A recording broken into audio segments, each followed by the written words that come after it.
ఆవేశం ఉప్పొంగుతా ఆ బాధ్యతగా చెప్తున్నాను అనుకునే కేటీఆర్కి మనసులో సమస్య ఉంటుంది. అలాగే గుప్పెళ్ళు బెగబట్టి జిందాబాద్ కేసీఆర్, జై కేటీఆర్ అనేటటువంటి వాళ్ళ మనసుల్లోనూ రేపేంటి అన్నటువంటి భయం ఉంటుంది.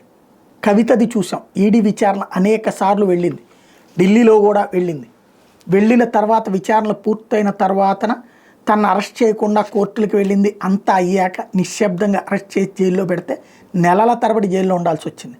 బెయిల్ కోసం నానా తిప్పలు పడాల్సి వచ్చింది. ఇప్పుడు కేటీఆర్ పరిస్థితి ఏమవుతుంది? ఏసీబీ విచారణని రాష్ట్ర ప్రభుత్వం అడగగానే ఈడీ తీసుకోదు, దాంట్లో ప్రాథమిక ఆధారాలు ఉంటేనే తీసుకుంటుంది. ప్రాథమిక ఆధారం అక్కడ స్పష్టం. కేటీఆరే చెప్తున్నారు కదా, విదేశాలకి డబ్బులు ఇచ్చామన్నటువంటిది. పర్మిషన్ తీసుకున్నారా లేదా? క్యాబినెట్ అప్రూవల్ లేదు. అట్లాగే ముందుగా సెంట్రల్ పర్మిషన్ తీసుకున్నారా విదేశీ సంస్థకి నిధులు ఇవ్వాలంటే?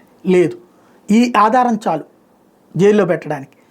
అయితే ఇక్కడ దాంతో లంచాలు తిన్నాడు, అవినీతి చేశాడని నేను చెప్పను.